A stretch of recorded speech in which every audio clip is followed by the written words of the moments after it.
Well, hi, ladies and gentlemen. Hope you're all doing well.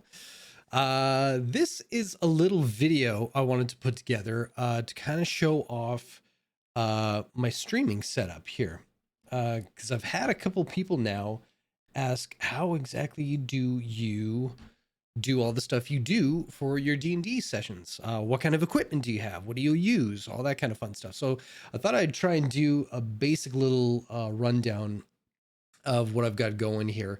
But before we start, for anyone who's looking to be a dungeon master or play Dungeons and Dragons, I want to start off by saying you don't need any of the stuff that I've got going to make this look as fancy as it all does. You don't need any of this. You need an imagination and you need to somewhat know the rules of D&D, but you really don't even need to know that.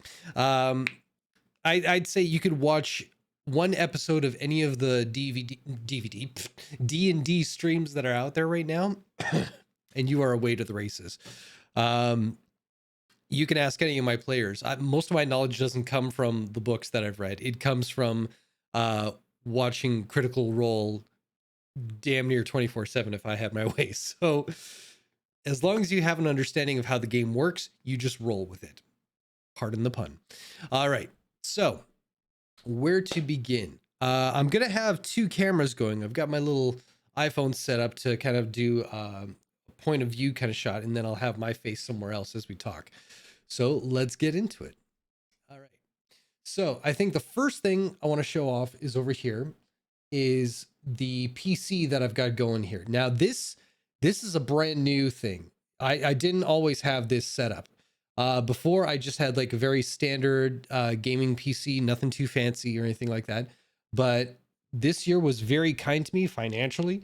So I thought I'd do a little bit of an upgrade. So in here, I've got, I think the big specs are just the GeForce RTX there. That's the 3060. It's got about 12 gigabytes of video RAM.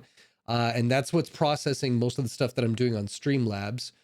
So that the processor itself, the big circle in the middle there that's glowing, that's got the cooling fans and everything.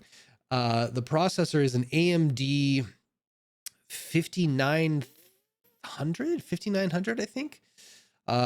Whatever the top processor from AMD was, I just clicked on that when I made this beast. That's about 64 gigs of RAM. And yeah, everything else is just flavor.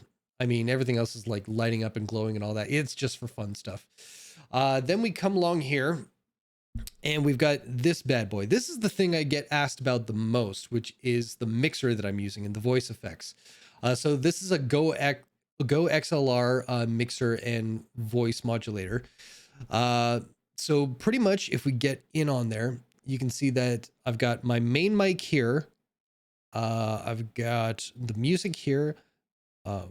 That should be chat, not music and samples. So my microphone, the chat, music, and samples. So as we go along through everything, if I want to raise or lower my voice, I can. If I want to raise or lower the chat in my headset, I can. Music, same thing. If it's too loud or too soft, I can change that around. And then the samples, well, that's all this fun stuff over here. All right. So as many of you know, I try to do a lot of voices for the characters as best I can. And I don't have such a good range when it comes to the pitch of my voice. So that's where this guy comes in. So anyone who's watched our D&D show, you know we always start off with a narration voice, which is this thing right here. So I'm just talking in my normal voice, but it comes out sounding way sexier than I actually sound. And then we can go down the list and we've got a voice that really doesn't do much of anything. It's a little bit of a higher pitch just to get a more feminine kind of text to it. And then we've got this voice here, which is just a little bit spookier than the first one. This is a more feminine or even a munchkin kind of voice. This one, I don't know if I've used this voice yet, but it sounds kind of weird. And then there's this one, which is another character that we haven't seen. But you can see there's a variation to all the voices. So you can increase reverb so it gets a bit more echo. You can get echo, which is more of a delay. They should really relabel those. Pitch. Pretty much changes the pitch so I can go really high or really low. So that's that guy there. And then gender Makes it a little more Harder on the S's when you go into the feminine. and a little more bassy and a little more muted when you get to the male side of it. And then you've got things like megaphone. You can sound like a robot. You can do hard tune, which I really haven't dabbled with. So yeah, it's got a bunch of things that you can kind of play with. So the possibilities are endless. It's just what sounds good to you. And then you can color code them. So that's a big thing for me, is that I can color code them. So I can kind of look at this and go, oh, okay, the top one is always my DM, echoey voice. Then I go usually by either the skin tone of the color I have of the character I have in my head, or green is my favorite color, so I know that's a good guy. Pink or red is usually a female character or a bad guy. Purple, orange, same thing. It's depending on like the color of the character's skin. So I just go by that. And then down here, we've got the sample effects. Now, I can't really remember all of what's on here right now, so I don't want to spoil that just in case. But I think this one is safe to say that this is a pretty common one that we have. So anytime a player gets a kill, How do you want to do this? that's what queues up. And then as with the slider here, this is the samples effect. So I can raise or lower that depending on how loud the player is actually speaking at the time. Or if I want to cut it short, I hit the mute button and it just takes it away altogether. So that's this bad boy in a nutshell. And then if we back out a little bit, well, hold on. I'll come back to this camera here. Hang on a tick. There we go. All right. So then I've got this bad boy. I forget the actual brand of this. Everybody keeps asking me if this is the Shure 570 or 57. I don't know. But it is a Shure microphone, which is a very good stuff. Very good brand name. But this is not the one that everybody thinks is like the top tier one. This is like a step down from it. And why I prefer this one is because the inputs on the back is an XLR cable, which is studio quality. So that's why you get me like full frontal. But it also has a USB connection, which means if I wanted to take this particular microphone outside of the studio and go on like a podcast kind of thing, or if I want to do a remote recording, this has that capability just to plug into a USB and away we go. So if I don't have my mixer and all the fancy kind of stuff, I can just plug a USB and I'm still good to go. So I like the versatility of this. And if I don't have all my fancy stuff to make me sound a little bassier, a little more compressed and all that kind of stuff, it actually has it built in. So there's a mic filter and pop and all that kind of stuff. So yeah, it's got a lot of bells and whistles to it just on its own. And then I've got the extra stuff. Where to go from here? Let's go back to this camera. Shoop-a-da-boop. I will say one little thing that is a lifesaver for me is this. It's nothing fancy, really. It's the dumbest thing, but it is the best thing. So what as I die because I swallowed spit the wrong way. I'm nothing if not entertaining. This is just something to rest my phone on. So the charge cable comes through the back, it slips through, and then it just slides there, and this sits properly. So it sits right there. I can see all the highlights and the notifications, but I also use it because I'll use this as an example. If my phone is sitting there, I can have the lighting effects that I have in my room right there. So if I want a different color on the fly, I can dial it in on my phone as we're going. And then this bad boy, as you can see, it's got all the multicolors and all that kind of fun stuff, actually controls the lights behind me. So all those fancy lights that I've got attached to the back of my my bookshelves there, I sometimes change that up so I can have like more of a mood effect for the players. So if they're if they're traveling cross country and it's like sunrise, then I can change it to an orange color. If it's getting a little closer to midnight, then I can change to a purple or a midnight blue kind of color. So the background here kind of gives you that little bit more of immersion into everything. Same thing with the side lights here. So I've got one green light there and one blue light there. Both of those can change colors at any time.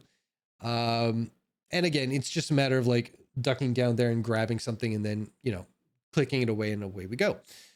Um, Other than that, the boom stand for the mic is nice too, because I can have my monitors up high, so that I can have everything where I want it to. Oh, that's what I can show you. So, oh, maybe keep the microphone so you can actually hear me. Ha ha ha.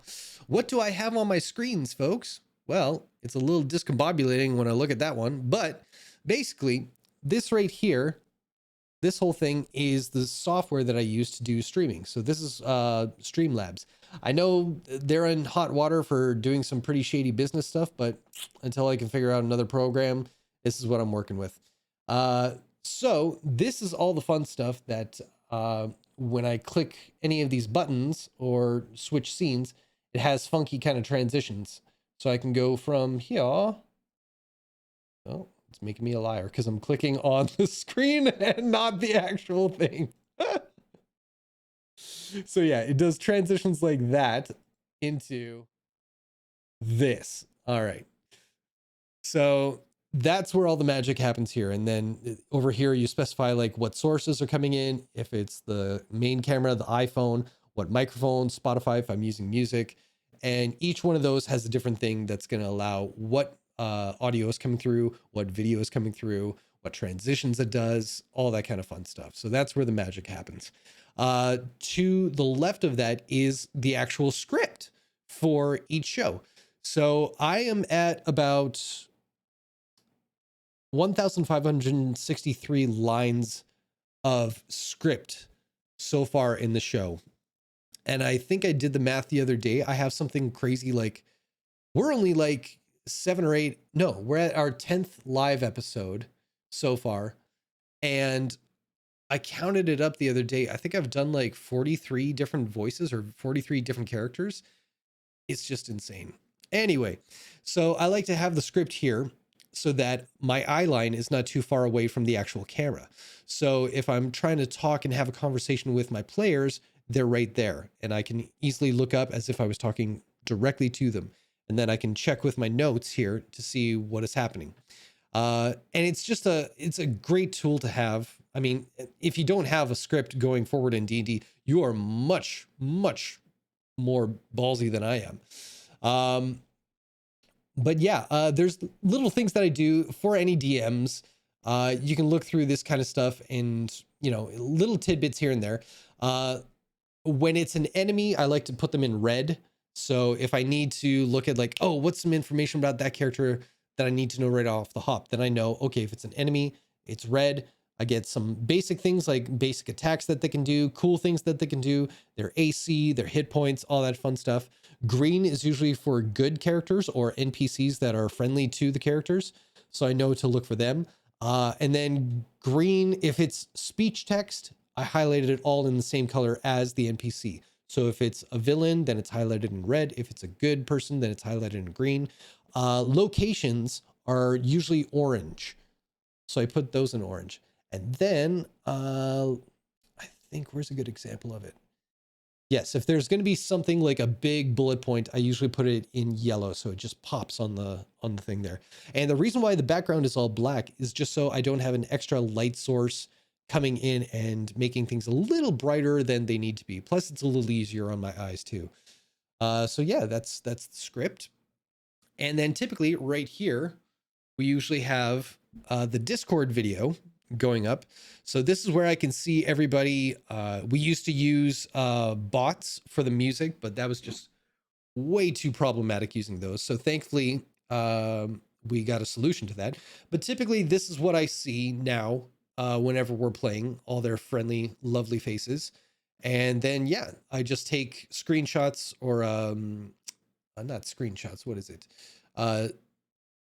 Screen caps, whatever. I put the screens from here onto the program there, so it looks how it does on Discord and on the show. But yeah, as I was saying, we don't use the bots anymore. We used to use a couple at the same time, one for special effects, one for music. But now we've kind of switched it over. Finally, I figured out how to do it, and I don't think you can really see because it's just too dang bright. Oh, there we go. So I have one media player here that is specifically for sound effects. That's, what is that? Foobar 2000. And then right next to it is VLC, which plays most of the music playlists, and it's been working wonders. But how I control all that is through this guy right here. So what this is a stream deck, and what it does is, if we go into it, well, I don't think it'll queue up anything here, so I won't push any of the buttons right now. But pretty much all this does is it changes all the scenes that I showed you in Streamlabs. It changes and queues up music. It can raise and lower the volume of everything. And yeah, it does everything in one. So for example, if I hit this starting soon button, it just takes you to the starting screen and the starting music for the D&D show. Once I want to queue up the fireworks and the spooky voice and all that kind of stuff, I hit the intro, which is, as you can see, the lovely Cate Blanchett, because I want to emulate, you know, Cate Blanchett whenever I speak. But I hit that and it transitions to the next scene, and then this D&D theme, that's our theme music and our theme video that plays off. Stream cams is all these guys in their proper places. Break goes to break, ending ends the show, and then everything in between. If I'm going to a different town, I can pop this open. So you can see right there, or well, you can't really see it, but what this says is it's the name of the 2 cities that they've been through already. So if I click on Drinna, it shows just the specific music and ambience of being outside in Drinna. There's the interior of the Slayer's Take, and there's Clea's Inn. If we go to the Slayer's Take, there's just music and ambience of being in the Slayer's Take, or when we did the one episode where we were in a fight club. So it just queues up different things for different things in those cities and everything. Ambient, if they're traveling by road or by boat, I can have different music for that. Specific locations, I think this was like, yeah, the island they went to before stream and a haunted house that we went to, things like that. If they're going to be in a battle, I hit this and it changes not only the music to sound more action oriented, but it changes the actual screen to the battle map. If I want to do a theater of mind thing and I just want to have the music, not necessarily a map to go with it, then there's a music one just there. Anytime my players get a scene where it's serious or it's emotional, it's a little more gripping, I have a button ready to go that queues up music that just, oh, we have been so lucky with the music cues. I swear they line up so perfectly. It's insane. Other than that, I can increase the music, decrease the music, skip the track if I'm not digging it too much, increase the sound effect music or the volume on the sound effects or lower it, stop everything altogether if I want. Yeah, that thing is a godsend. Okay, I'm making everybody dizzy with this camera here. Sorry, this is all new technology for me. So the last screen that I have is the battle map itself.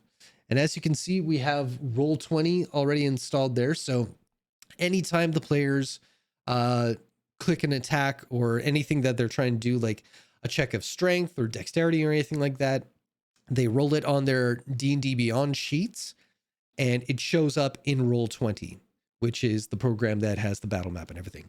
And anyone who isn't familiar with this program, you can add things like icons or maps or tokens for your characters. Like right here, there's all the players. So you can just grab those and plunk them down and boop, there they are. You could do a whole bunch of stuff with this. I haven't even scratched the surface of everything that this program does just yet. But then there are fun things like you can have different maps. One thing I like to do is if it's not a map that we're focused on the stream, at least I have some background images and everything that shows off kind of, you know, well, here's the Slayer's Take. We use this one. So at least it gives the players something to look at that gets them a little more involved and invested in where they are. This was the map we used for the Fight Club, for example. This was a fun one. I really enjoyed that one. Where is it? So I took it off. Okay. Anytime we were traveling by boat, they would look at that. This was Drinna, the first city that we went to, etc., etc. And then this is currently the city they're in right now. And you can draw, you can put text, you can make sketches and all that kind of stuff on here. You can do so many things with this. It's super, super handy. As I'm looking around, oh, my camera, whoop, right up there. Funko Pops, Marvel Funko Pops. You definitely need those. Those influence the DM, not just the players. So the camera that I use up there is a Logitech Brio. I was doing okay with my original camera. It was a, geez, what was it? C920. I think it was a Logitech as well. I can't remember. But I upgraded to this one only because it has options for 4K. And should I get to a level in streaming where I can stream in 4K, I want to be ready for that. So I got that. Ring light, like you do, all that fun stuff. And I'm going to scooch back here, go back to the main camera, put this thing down. Now I'm trying to think if there's anything else that I use for my D&D stream specifically that I didn't mention yet. I don't think so. Let me see here. So Discord we use for our voice communication and everything. It also helps that, you know, the players have some place where if they want to discuss plans or anything without the DM knowing, Discord is a nice messenger kind of based thing. It's been doing okay for audio and video, so we're good that way. We did try an alternate program for one thing, and man, it just like made everything like slow down to a crawl. So, so unless there's an alternative that doesn't eat your CPU memory or anything like that, we're sticking with Discord. Let's see. Streamlabs, talked about that. Go XLR. Oh, that's one other thing I can show you, especially with the mixer here. So we'll jump back here for a second. If I go and pop this up, this right here, this is the app that comes along with the mixer. It shows you a digital display of everything that you got going on. So if you're not sure where something is going, you could always just click it and it'll change to whatever specific button you're at. And it'll show you what the parameters are for all the voices and different things like that. You can change up, like if you want the mic over here for whatever reason, all that kind of fun stuff. Whoop, as I increase that. But the big thing for me is all the presets, the profiles, and the samples. So depending on where they are and depending on what I'm doing, I have a couple of stream setups for when I do my gaming streams. There's the typical D&D stream right here. There's the mansion for when we went to the spooky place. The Fight Club, Westrun is where they're at right now. Singorn is somewhere that they're going.